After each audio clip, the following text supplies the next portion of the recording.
Hello YouTube! Greetings from the LazyEyebrowReviewer to a sorta quick review of a really cool figure. And why is this only a sorta quick review? Well, two reasons. One, it's a combiner, and these things are a lot of work to make and I already have a Devastator review. Although most importantly, I actually did do the work. I had a full review for this guy filmed and ready to go, and then a few days before I sold it at the toy fair, the iPhone I used to film got corrupted and I lost all the footage. So all I have left is the footage I took for Toy Hacks. And I still wanted to make a review, and there is still stop motion. So I'm still considering it a stop motion review, but it's not a quick review. Anyway, enough backstory. This is a quick review for DX9 Hulkie, a third-party Legends class Devastator. And just starting off in vehicle mode, man, what an amazing crew! Good colors, they all look to be roughly in scale with each other, maybe safe Mixmaster, and man, they look good! So then, individually, Scrapper has his bucket upside down, and I didn't realize this until after I filmed. Otherwise, he's pretty slick-looking front-end loader. I love that for the size, the bucket still moves, which is great, and overall, he looks really, really good. Mixmaster's alright. He's got tiny little molded wheels that don't actually work. They're laughably small, and it's more of a situation. The windows are a different shade of purple than from everybody else. Even his own cement drum, which actually is purple, is awesome. So much better than the solid, toy-accurate, and sometimes cartoon-accurate green they were going for a while back. The drum also rotates, which is incredible. Long haul's your standard dump truck, though DX9 has gone the way of stylizing all the vehicles off of the G1 toy counterparts, which I think is really cool. This guy, though, technically doesn't dump, though you can make him do so, but that ends up taking the whole back end with it, so we'll just leave that alone. Scavenger. Scavenger is a really, really, really great excavator.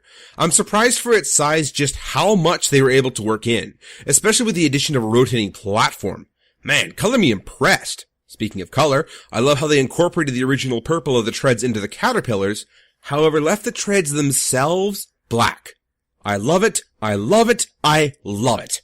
Same goes for Bone Crusher with his green, though I must admit overall this particularly looks a little silly. Are we seriously calling that a cab? Otherwise, he looks pretty good, but that cab. My goodness. Lastly, we come to Hook, and this guy has some extensive changes going on. With a purple center-mounted crane as opposed to a side-mounted green, this isn't the end of the world, mind you, mainly because of what happens to it later, but I'd be lying if I said it didn't look a little weird. So those have been the vehicle modes. Amazing, epic vehicle mode, mind you. Especially for the size. Kinda reminds me a bit of the other Legends class Devastator way back when, but like, better. To robot mode. This is where I'm most impressed. Just look at the attention to detail. They've made completely faithful cartoon and toy accurate renditions of G1 characters while also making them Legends class. That's crazy. Even their articulation, while not my favorite way of doing it, is jam-packed with articulation. We got shoulder ball joints, elbow ball joints, mostly everybody has knee articulation, mostly everyone has thigh rotation, the guy that doesn't has neck rotation. Man, for Legends class and a combiner, the articulation scene here is just incredible. It blows me away. Starting with Scrapper, I love how the cab ended up becoming the toes. It gives it quite the definition.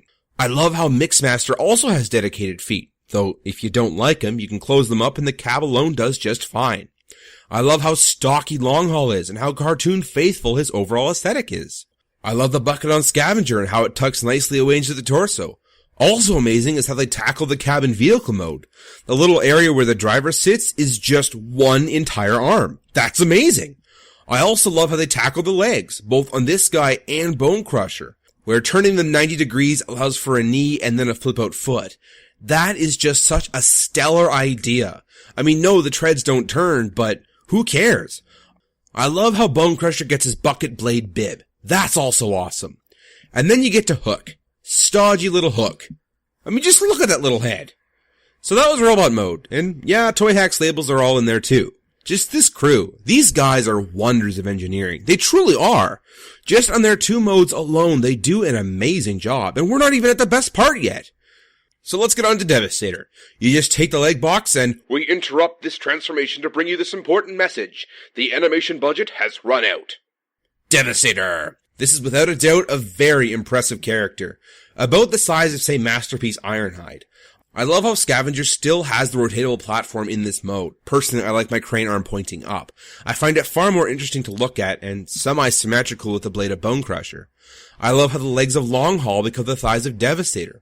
I love how the knees actually have articulation. That it's not just some static combiner like the original G1 toy was, despite being just about as big. That's intense. In fact, all the articulation is great. Maybe it's just lowered expectations, but I truly do think this is an incredible figure. There's neck, shoulder, elbow, wrist, finger, hip, knee, and ankle articulation in a Legends scale combiner. I mean, how? How did they do this? This is insane. So in short, this is an incredible figure, and if you're into Legends scaled collecting, unfortunately I'm not, I would definitely say this is a must-have. It's perfect for that tiny Megatron or Optimus you have floating around, not to mention DX9 just released their Legends scaled Seekers, and boy oh boy do they look ever great too. If it wasn't for the fact that I was already collecting Masterpiece Transformers, I would totally be into these guys. I just can't afford to be collecting both Legends and Masterpiece scale. Otherwise, I would probably have all of these. This was my first taste at ever getting something from the DX9 War and Pocket series, and wow. I cannot overstate this enough. This is incredible what they have done with such tiny, tiny figures. Anyway, this has been a lot of gushing and probably sounded like a promoted, paid-for review. I assure you these are wholeheartedly my thoughts. And this has been the Lazy Eyebrow Reviewer.